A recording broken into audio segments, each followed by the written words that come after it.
사실 이제 작년, 재작년에 계속해서 스마트로그형 교육 디지털화의 필요성에 대한 얘기들이 많이 나왔는데요. 인공지능을 활용한 다양한 교육 방법들이 작년, 재작년, 몇 년 전부터 계속해서 등장을 하고 있었습니다. 또 에듀테크란 단어도 뭐 어제 오늘의 문제는 아니었고요. 그런데 이 진정한 에듀테크를 위해서는 이 미래의 교육에 대한 사회적 공감대 형성과 교육 개혁 방향이 잘 이루어져야 한다라고 여러 교수님들께서 말씀하시는데, 사실 아무리 좋은 AI가 개발이 돼도 HI라고 불리는 휴먼 인텔리전스를 위해서 중요한 건 AI가 아무리 좋게 접근을 시켜줘도 이 우리 학생들로 대두되는 HI라고 하는 휴먼 인텔리전스에게 적절한 학습 동기를 찾아내지 못하면 아무 의미가 없다는 걸 이제 교육자들은 많이 지적을 하는데요. 온라인 교육에서 가장 염두를 해야 될 게 스마로그형 교육이라고 합니다. 스마로그는 스마트와 죄송합니다. 스마트와 아날로그의 약자인데요. 이걸 결합해서 만든 축약어인데요. 스마트 교육과 동시에 아날로그 교육에 대한 고민을 같이 함으로써 따뜻한 디지털 세상이 필요한 지점이라는 것을 교육자들이 계속해서 강조하고 있었는데요. 왜냐하면 사실 우리 인간은 자기 객관화나 자유의지, 그리고 스스로를 변화시킬 수 있는 뇌의 가소성을 가지고 있는데, 교육 디지털화를 시도할 때에는 뇌의 이러한 특성을 최대한 반영해야 할 거라고 이 광주교대 박남기 교수님께서 교육신문을 통해서 말씀하시는 걸 보면서 이 앞으로의 우리 교육 방향이 어떻게 이루어져야 되는지에 대한 좀 고찰을 같이 해볼 수 있었을 것 같습니다. 또 이제 저희 학교도 마찬가지지만 저의 가장 큰 고민은 교육 사각지대가 계속해서 발생하지 않을까 하는 우려가 내일부터도 마찬가지고요. 그런 지점들이 계속 고민이 되고 있는데, 이러한 교육 사각지대를 없앨 수 있는 방법이 어떤 것들이 있을까? 물론 교육부나 교육청에서도 많이 고민하고 계시지만 최근에 이제 교육과정 디자인 연구소에서 발간한 책자인 소환된 미래교육에 대한 책을 읽어보니까 보편적 학습 설계라는, 많이 들어보셨겠지만 보편적 학습 설계라는 단어가 등장하더라고요. 사실 이 보편적 설계는 건축계에서 많이 등장하는 단어였는데, 모든 건축물이나 시설을 이용할 때 장애 유무나 연령 등과 상관없이 모든 사람들이 편리하게 사용할 수 있도록 건축 전에 모든 장애 요소를 고려하고 그것을 설계에 반영하려는 노력이 보편적 건축 설계라는 개념으로 도입이 되었는데요. 이걸 교육에 적용을 해봤을 때 모든 학습자에게 접근성을 부여하고 적절한 도전감을 주고 학습에 몰입케 하는 유연한 자료와 방법을 제공하는 노력이 보편적 학습 설계라고 하는데, 사실 기존의 장애 학생들을 중심으로 보편적 학습 설계에 대한 고민이 많이 이루어졌었다면 앞으로의 온라인 상황에서는 긴급 돌봄 학생이나 다자녀 맞벌이 가정, 코로나 고위험군 학생에 대한 보편적 학습 설계가 필요하지 않을까 하는 측면에서 시스템과 콘텐츠가 모두 다 필요하다라는 지적을 좀 하지 않을까 하는 생각이 듭니다. 그래서 이 책에서 그러한 문제를 해결하기 위해서 가장 중요한 건 온라인 수업은 초복합성의 상황인 슈퍼 콤플렉서티인 상황이기 때문에 집단지성이 가장 필요하다. 결국에는 수업 기술이, 지금까지 저희가 수업 기술이라든지 콘텐츠라든지 플랫폼을 어떻게 발굴해내고 어떻게 만들어내는지에 대한 수업 기술에 대한 부분에 초점을 맞췄다면 결국에는 수업의 본질을 담는 시스템을 적용함으로써 온라인에서 더 많은 배려와 섬세한 수업 설계가 필요하지 않을까라는 고민이 필요하다라는 얘기들을 이 책을 통해서 말씀하고 계십니다. 다만 이 책에서도 아까 토론회와 비슷한 지적이 학습 내용보다는 출결에 너무 소모를 많이 했다는 점, 그리고 사실 출결과 수업 시간에 대한 고민도 저희가 해봐야 되는 게 오프라인에서는 40분이나 50분이나 45분이 1시간 단위인데 온라인 수업에서도 40분을 1시간 단위로 봐야 되는가, 이런 부분에 대한 고민도 앞으로는 조금 더 필요하지 않을까, 그런 면에서는 배려가 더 필요하지 않을까 했고요. 그리고 입시가 등교 여부 결정에 중요한 변수였다는 지점에서 사회 전반의 생명안전교육과 인간 존엄에 대한 수기가 충분히 이루어지고 있는가, 미래에는 이러한 부분에 대한 더 자유로운 그 숙고가 필요하지 않을까 하는 내용들이 이 책을 통해서 담겨 있었고요. 결과적으로 아까도 말씀드렸지만 앞으로의 학습자들에게 가장 중요한 것은 LMS와 CMS와 같은 것이 효율적으로 설계가 되는 건데, 이 LMS와 CMS가 단순히 어떤 그 출석이라든지 아이들의 진도율 같은 행정적인 측면을 벗어나서 학습자가 진정으로 참여할 수 있는 수업 디자인과 수준별 수업, 학습 격차 보완, 그리고 시간 운영의 차등 분배, 그리고 이를 기반으로 한 교사 교육과정의 시작점으로 삼으면 충분히 우리에게 미래 교육에 어떤 지향점이 발견될 수 있다는 점을 강조를 하고 계십니다. 그리고 저는 이제 블렌디드 수업이란 용어가 대두가 되고 경기도 교육청에서도 블렌디드 수업의 이해라는 기본적인 문서를 발행을 하셨는데, 사실 블렌디드 수업이 어디서부터 대두가 되었는지에 대한 고민을 해보면서 이제 교육청에서 나눠주신 책자들을 보니까 블렌디드라는 책자가 있더라고요. 그래서 이 책의 저자이신 마이클 혼이나 헤더 스테이커라는 분이 이제 사실은 거꾸로 수업이나 블렌디드 수업에 관해서 오랜 연구를 하셨는데, 이분들께서 이제 만들었던 그런 간단한 보고서가 있는데 Classifying K-12 Blended Learning이라는 보고서가 있는데 이 보고서를 통해서 블렌디드 러닝의 학습 형태가 어떻게 이루어지고 있는지에 대해서 고민을 해보았습니다. 2012년에 발행한 자료니까 사실 블렌디드 러닝에 대한 연구는 벌써 10년 가까이 이루어진 것으로 보이고요. 블렌디드 러닝의 정의가 뭔지 책을 통해 보았는데 학생이 시간이나 장소나 순서 그리고 속도가 좀 중요한 것 같은데 시간, 장소, 순서, 속도를 조절하는 것과 같은 온라인 학습으로 일정 부분을 학습하고 이와 동시에 집이 아닌 물리적 장소에서 학교가 될 수도 있겠죠. 물리적 장소에서 일정 부분 관리를 받으며 학습하는 공교육 시스템을 블렌디드 시스템이라고 미국의 교육학자들은 정의하고 있었습니다. 이 블렌디드 러닝에 보시면 1번, 2번, 3번, 4번을 잠깐 보시면 1번은 로테이션 모델이고 이 로테이션 모델의 스테이션 로테이션 모델과 랩 로테이션 모델, 그리고 플립드 클래스룸 모델, 그리고 인디비주얼 로테이션 모델이 있었고요. 여기서 로테이션 모델 중에 스테이션과 랩과 플립드 클래스룸 모델은 기존에 우리가 교육과정이나 교육 방법, 교육 장소에서 활용할 수 있는 간단한 형태의 혁신적인 그 블렌디드 러닝이고요. 1번 로테이션 모델의 마지막 단계인 인디비주얼 로테이션 모델과 2번, 3번, 4번 모델은 혁신적, 파괴적 혁신 교육과정이 필요한 모델이라고 합니다. 간단하게만 설명을 드리면 이 스테이션 수능학습 모델은 기존에 어떻게 보면 협동 수업이나 어떤 블럭을 좀 나눠서 구획을 나눠서 아이들이 돌아가면서 할 수 있는 학습인데요. 학생들이 속한 학급이나 교실 모둠 내에서 순환 모델을 경험하는 학습 과정이라고 합니다. 그러니까 아이들이 모든 스테이션을 순환하면서 학습하는 것이 스테이션 순환학습 모델인데 이건 기존의 초등학교에서 많이 하고 있는 학습 형태인 것 같고요. 이제 이 중에 이제 온라인 인스트럭션 부분이 있는 것이 이제 블렌디드 러닝의 특징이 될 수 있겠습니다. 두 번째 랩 순환학습 모델은 스테이션 순환학습 모델과 크게 다르진 않은데 물리적으로 교실 공간을 바꾸어서 이동하는 것이 랩 순환학습 모델인데 사실 1번과 스테이션 순환학습 모델과 랩 순환학습 모델은 지금 코로나 상황에서 바로 적용하기에는 굉장히 어려운 부분인 것 같고요. 우리 초등에서 그래서 많이 하는 게 거꾸로 교실이라고 불리는 플립드 클래스룸인데 이런 것들은 이제 완성에서도 그렇고 경기도에서도 많이 하고 계시는 방법인데 집에서는 온라인 학습을 하고 그 면대면으로 교사가 이끄는 실습이나 프로젝트를 위해서는 학교에 출석하는 학습 과정이나 교과목을 거꾸로 교실이라고 하는데 이런 부분들에 대해서는 여기 참석하신 분들께서 충분히 잘 알고 계시는 부분이라서 간단하게 설명으로 넘어가도록 하겠습니다. 마지막으로 혁신적 파괴 모델의 첫 번째 모델인 개별 순환 학습은 각 학생들이 자신만의 개별 활동 목록을 가지고 있다고 합니다. 그러니까 미래 교육의 시작점으로 대두되는 개별 학습 계획서나 이런 것들이 필요한 지점이 개별 순환 학습 모델부터 적용이 될 수 있을 것 같은데요. 각각의 스테이션이나 학습 형태를 모두 순환할 필요는 없어요. 다만 알고리즘이나 교사가 개별 학생의 스케줄을 관리해서 이 중에 필요한 부분들을 온라인과 직접 교수법을 이렇게 순환하면서 아이들이 개별적으로 학습할 수 있는 건데 이거는 어떻게 보면 개별화 교육의 진정한 출발점의 모델이지 않을까 하는 생각을 해보았습니다. 두 번째는 이제 플렉스 모델인데 플렉스 모델은 개별 순환 학습과 비슷하긴 하지만 온라인 학습이 개별 학습보다 훨씬 더 근간이고요. 온라인 학습이 근간을 이룬 과정에서 간혹 오프라인 학습 활동을 하는 것이 플렉스 모델이라고 합니다. 그리고 이제 학교에 성적 관리 교사가 상주하긴 하고 학생은 숙제가 있는 경우를 제외하고는 학교에서 학습을 하는 경우가 많다라고 하고요. 그리고 셀프 블렌드 모델이라고 하고 요즘에는 알라카르테 모델이라고 많이 부른다고 하는데 이거는 전적으로 온라인으로만 강의를 듣고 학교나 러닝센터에서는 그 외의 경험을 쌓는 과정을 가진 게 셀프 블렌드인데 이 플렉스 모델보다 조금 더 온라인 형태를 강화한 모델이라고 합니다. 다만 이제 반드시 면대면의 학습이 있긴 해야 되는 것이 셀프 블렌드 모델이고요. 마지막으로 가상학습 강화 모델은 거의 대부분의 수업을 온라인으로 진행을 하지만 성적관리 교사와 만나는 필수 면대면 학습 시간이 존재하고 그 외에는 자유롭게 남은 학습 과제를 교사와의 만남 없이 완성하는 학습 과정이나 교과목을 가상학습 강화 모델이라고 하는데 사실 이 가상학습 강화 모델의 출발점은 굉장히 원거리에서 학교를 다니기 힘든 학생들을 위한 모델이었는데 오늘날의 코로나 상황이 어떻게 보면 학교를 오지 못하는 상황이기 때문에 가상학습 강화 모델에서 얻을 수 있는 교육적 시사점과 교육적 방법들이 어떤 것들이 있는지 이미 미국에서는 몇 가지 실천적인 부분들이 많이 이루어졌을 테니까 이 지점에서 우리가 코로나19로 인해서 아이들을 전면 온라인 수업을 해야 된다면 지금은 존속적 혁신보다는 파괴적 혁신의 지점에 조금 더 도전의 직면에 있는 게 아닌가 하는 고민을 해보았습니다.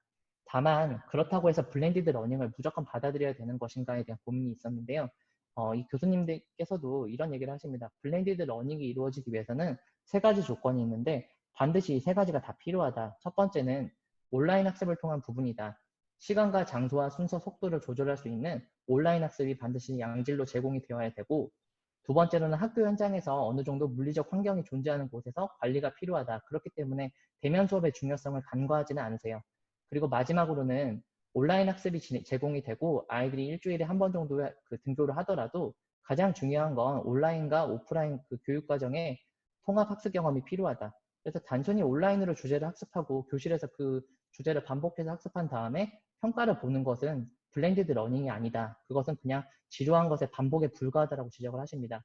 그렇기 때문에 교육과정의 맥락화가 블렌디드 러닝에서 얼마나 중요한지, 물론 온라인 학습을 제공하고 학교 현장에서 관리까지는 저희가 할 수 있겠지만 통합학습 경험에 대한 고찰이 조금 더 필요하지 않을까 하는 생각을 해보았고요. 결론적으로 온라인 학습과 학교 현장에서 관리만 이루어졌을 때는 그것은 블렌디드 러닝이 아니라 테크놀로지 활용 수업에 그칠 수 있다는 점에서 우리 교사들에게 여러 가지 시사점을 준다고 할 수 있었던 것 같습니다. 네. 그래서 이 블렌디드 러닝의 장점이 뭐냐라고 하면 두 가지라고 합니다. 그 학습을 완전히 개별화시킬 수 있다는 것과 이 시간적 자유를 통해서 아이들에게 다른 여러 가지 하고 싶었던 교육 활동을 제공할 수 있다는 장점이 있는 것이 이 블렌디드 러닝의 두 가지 장점이라고 하고요. 이 블렌디드 러닝을 통해서 우리가 알 수 있는 미래 학교의 역할로는 첫 번째로는 더 깊은 배움과 두 번째로는 안전과 돌봄에 대해서 조금 더 학교 현장에서 고민을 할 수 있다는 거.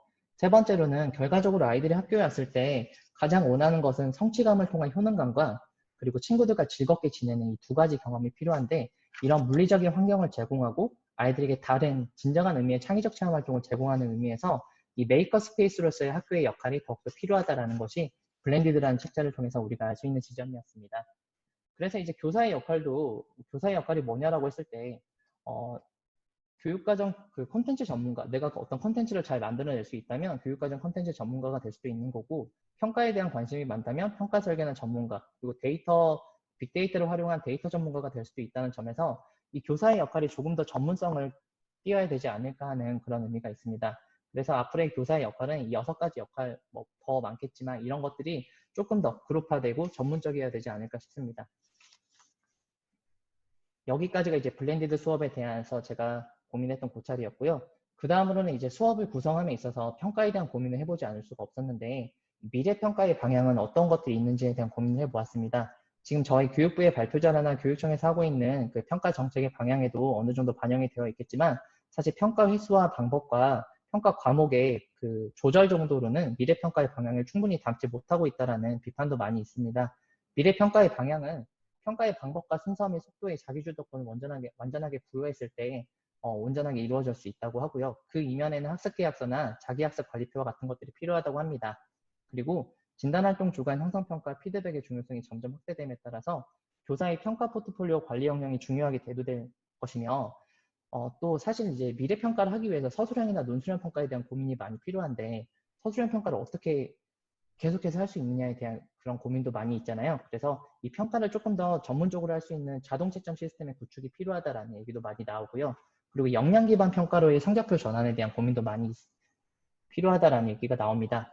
그래서 지금 인공지능이 많이 대두가 되는데 평가에서도 인공지능을 활용하고 있는가라는 고민이 있어서 논문을 몇 가지 찾아보았는데, 초등학교 그 서술형 평가의 자동 채점 시스템을 그 Y라고 불리우는 그런 그 채점 시스템을 개발하고 있는 시도가 어떤 교수님들과 어떤 학교 현장의 전문가들로부터 이루어지고 있는데, 이 Web-based Automated Assessment with Artificial Intelligence라고 불리우는 Y라는 프로그램이 AI 서술형 학습 지원 프로그램으로 개발이 되고 있어서 크레존에 일부 업로드가 되어 있더라고요.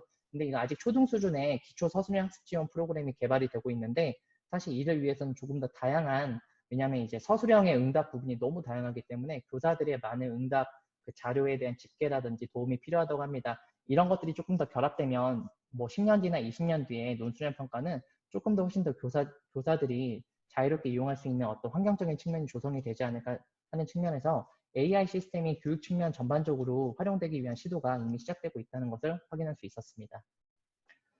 경희대학교 유태호 교수님이 쓰신 죄송합니다. 성적 없는 성적표라는 책자를 통해서 보시면 이 미국의 사립학교 한 100여 개에서 2018년경부터 추진하고 있는 역량 중심 성적표에 대한 얘기가 나옵니다. 미국 기사를 통해서도 확인할 수 있었는데요. 이렇게 생긴 것과 같은 이 왼쪽에 부채꼴 같은 경우가 8가지 이제 미래 역량을 반영한 성적표 예시인데요. 고등학교에서 이렇게 성적표를 기존의 과목별로 제시하는 것이 아니라 미래 역량을 반영한 성적표를 제시를 하고 있는 것이 많이 나오고 있는데요. 이 교수님께서 제시한 미래 역량 8가지를 보시면 첫 번째로는 분석적이고 창의적인 사고부터 마지막 마음의 습관 사고방식까지 8가지 역량을 배열을 하고 이 8가지 역량을 바탕으로 학생들이 보이는 성취 수준을 다양하게 구성을 하는 것을 이 책자를 통해 확인할 수 있었는데요. 예를 들면 8대 역량 중에 분석적이고 창의적인 사고와 같은 역량이 있다라고 가정을 하면 하위 역량으로는 다양한 대체 방법을 생각해내는 능력과 의미 있는 질문을 도출하는 능력으로 8대 역량 중에 더 많은 하위 역량이 있겠지만 이 2가지 하위 역량을 선택해서 학습 활동을 설계하는 겁니다. 그러면 예를 들어 초등학교 4학년 아이들이 지역의 교통문제 해결 방안 제시 프로젝트에서 다양한 대체 방법을 생각해 보았다거나 온라인 학년 동아리 활동 계획을 세우는 과정에서 생각해내는 것들, 이런 것들 아이들이 보여주는 그 어떤 활동 자료들을 근거 자료로 해서 학생들이 만들어내는 역량을 하위 역량으로 해서 성적표에 제시를 하는 거죠. 그리고 두 번째로는 의미 있는 질문을 도출하는 능력을 하위 역량을 평가하기 위해 통일의 필요성에 관한 사고에서 그 어떤 토론 활동에서 아이들이 참여하는 정도를 관찰을 하고 여기서 아이들이 어떠한 의미 있는 질문을 도출했는지를 관찰한 다음에 하위 역량을 얻었구나 이렇게 평가할 수 있는 역량 중심의 평가 방법이 앞으로 대두가 돼야 되는데 초등학교 측면에서는 디지털 배지라든지 포트폴리오 형식으로 제시가 되고 있고 이것이 대입에서도 적극적으로 활용되고 있고 이제 활용될 계획이라고 미국의 교육과정에 대한 분석을 하고 있습니다. 그러면 이러한 역량 중심 성적표가 이렇게 변화가 뭐냐라고 하면 개인별 수업 일정에 따라서 등하교 시간이 완전히 자율화될 수 있다는 거죠. 어떤 코로나 측면에서는 이러한 부분이 필요하지 않을까라는 생각도 해보았고요. 두 번째로는 기존의 교과 중심의 구성이 조금 더 통폐합될 수 있지 않을까 하는 생각을 해보았습니다. 그리고 학년 구성도 지금은 나이와 어떤 단계에 따라서 당연하게 몇 학년 구성이 되었는데 앞으로는 숙련도나 이해도에 따른 학년 구성이 이루어지지 않을까 하는 내용들이 책자를 통해 제시가 되고 있습니다. 이러한 역량 중심 성적표가 왜 필요하냐라고 하면 앞으로의 그 살아갈 아이들은 그 잠 노마드라고 해서 평생 여러 개의 직업을 가질 수밖에 없는 평생 교육 시대에 직면하고 있기 때문이라고 하는데요. 2019년 5월에 통계청에서 제시한 청년층 부가조사 결과를 분석을 해보면 그 처음에 우리 청년들이 평균적으로 졸업하는데 4년 2.8개월 정도의 대학 졸업하는데 시간이 필요한데 대학을 졸업한 다음에 처음 취업하고 나서 첫 직장의 근속기간이 1년 5.3개월밖에 되지 않아요. 그러니까 2년이 채 못 되어서 상당히 많은 사람들이 직장을 바꿔야 되는 현실에 처해 있다는 거죠. 그렇기 때문에 앞으로 평생 가져야 될 직업의 수가 굉장히 다양하기 때문에 잠 노마드 환경에 있는 아이들에게 얼마나 다양한 평생교육 측면에서 필요한 것이 단순히 교과에서 몇 점을 얻는 것이 아니라 어떠한 역량을 아이들이 갖추고 있는지에 대한 평가로 전환되어야 될 시사점을 우리가 여기서 도출할 수 있을 것 같습니다. 이러한 평가 시스템이 가장 반영된 것이 미네르바 스쿨에서 시도하고 있는 새로운 시도인데요. 미네르바 스쿨은 사실은 대학교예요. 대학교인데 최근에 하버드보다 더 입학하기가 어렵다라는 기사가 많이 떠가지고 이제 많이 유명해졌는데 이 미네르바 스쿨에서 하고 있는 것이 HC라고 불리우는 역량중심 교육과정인데 이 역량중심 교육과정이 중고등학교에서 하는 것도 마찬가지겠지만 이 역량중심 교육과정을 통해서 아이들에게 새로운 다양한 활동들을 많이 제시를 하고 있고요. 두 번째로는 이 학교는 캠퍼스가 없습니다. 캠퍼스가 없고 캠퍼스를 짓는데 소요되는 비용을 전 세계 7개 도시의 기숙사로 전환을 해서 지역 기반 과제를 통해 학습의 시너지 효과를 일으키는 그런 교육 활동을 추진하고 있고요. 세 번째로는 이 학교에서 하고 있는 온라인 수업 플랫폼이 포럼이라고 불리는 플랫폼이 있는데 이건 저희가 온라인 수업을 도입할 때 한번 시사점으로 고민해 볼 필요가 있을 것 같습니다.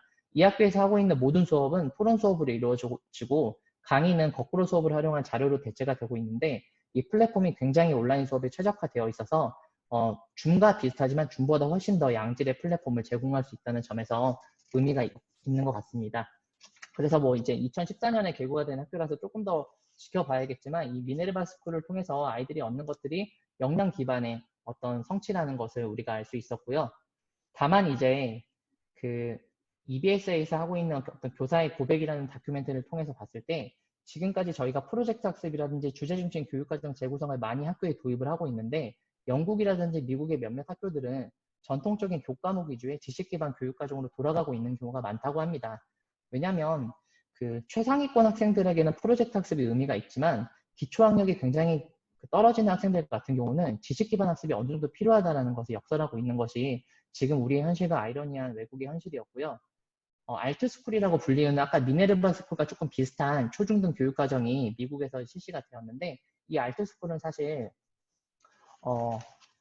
그 마크 저커버그가 그 투자를 많이 했고 구글의 엔지니어 출신인 막스 벤틀러라는 분이 학교를 설립해서 벽이 없는 개방형 공간, 원하는 자리에서 수업, 그리고 등하교 시간을 자유롭게, 그리고 오디오북을 통한 뭐 다양한 콘텐츠 학습 이런 것들을 통해서 다양한 학습 방법을 제시한 학교로 굉장히 각광을 받았는데 문제는 뭐냐면 학력 격차가 굉장히 커졌다는 거예요. 그러니까 학부모들께서 느꼈을 때 우리 아이가 굉장히 다양한 학습을 하는 것처럼 보이지만 뭐 알파벳을 인지하거나 기초적인 문해력이 전혀 늘지가 않는 게 학부모들께서 느꼈다는 지점에서 표준 없는 가르침의 위험성이 얼마나 큰지에 대해서 이 영상을 통해 확인할 수가 있었습니다. 그렇기 때문에 미네르바 스쿨과 알트 스쿨의 사례를 통해서 우리가 기술의 역설에 대한 고민을 좀 해볼 필요가 있을 것 같습니다. 제가 시간이 조금 오바돼서 조금 빨리 마무리를 하도록 하겠습니다. 네, 여기는 넘어가도록 할게요. 네, 마지막 질문에 대한 고민을 해보았는데요.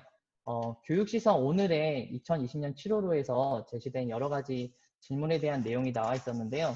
이 교육시선 오늘에서는 몇 가지 질문을 통해 저희가 생각해야 될 지점에 대해 얘기를 했습니다. 첫 번째는 메리토크라시와 디그노크라시에 대한 성찰이었습니다. 사실은 메리토크라시가 어떤 사회적 지위나 뭐 재산이나 뭐 가정환경에 상관없이 개인의 역량에 따라서 원하는 것을 얻을 수 있는 그런 가치를 담긴 게 메리토크라시였는데 이러한 메리토크라시적인 교육견해보다는 코로나 시대에는 학생의 존엄의 동등성을 보장하고 개별 학생이 지닌 고유성의 탁월한 발현을 공교육의 목적으로 삼는 이념과 입시제도가 필요하다라는 그런 어떤 이념적인 측면에서 우리가 어떤 정립을 하냐에 따라서 교육 방법론이 변화할 수 있다는 게 있었고요. 두 번째로는 교육에서의 핵심 질문이나 핵심 내용에 대한 성찰보다는 교과서상의 지식을 세련된 콘텐츠로 제작하고 이를 온라인으로 구현하는 데에만 관심을 기울이는 것이 저희가 1학기 때 했던 게 아니었는지에 대한 반성을 할 수 있다고 이제 여기서는 주장을 하고 있습니다. 그렇기 때문에 우리가 너무 세련되게 온라인 콘텐츠를 제작하는 데 집중을 하면 방법론적 증후군에 빠질 수 있다는 것이죠. 그렇기 때문에 교육과정의 피상성에 대한 고민을 통해서 우리가 기대하는 좋은 미래를 열어갈 수 있는 내용성과 이들 내용을 다루기에 적합한 방법론이 조화롭게 이루어져야 한다는 것이었고요. 그리고 마지막 질문으로는 마을 단위 소규모 학습 및 돌봄 체제가 구축이 필요하다는 것인데 지금과 같은 대규모 학교 시스템으로는 코로나19와 같은 상황이 펼쳐졌을 때 올바르게 방역이라든지 적극적인 대처를 하기가 어려움이 있기 때문에 학교 단위의 교육 공동체가 어떤 비상 상황이 생겼을 때는 마을 단위의 소규모 학습 체제로 흩어져서 다양한 활동들을 전개할 수 있는 그런 시스템이 장기적으로 펼쳐져야 한다는 질문들이 교육시선 오늘을 통해 대두되고 있는 걸 확인할 수 있었습니다. 제가 조금 두서없이 여러 가지 책자와 토론회의 자료들을 말씀을 드렸던 것 같은데요. 사실 저도 어떤 코로나19 상황에서 제가 어떠한 행동을 해야 되고 어떠한 사고를 해야 되는지에 대해서 고민이 상당히 많은데 이러한 책자들이 정답을 바로 주지는 않지만 이러한 책자들과 토론회 자료를 통해서 선생님들과 함께 많은 것들을 나누고 결과적으로 이 아이들과 저희에게 도착한 미래가 균등하게 잘 분배될 수 있도록 노력하는 것이 저희의 길이 아닌가 하는 생각에서 자료를 준비해 보았습니다. 시간을 다소 넘겼는데 이렇게 긴 내용을 끝까지 들어주셔서 대단히 감사합니다. 감사합니다.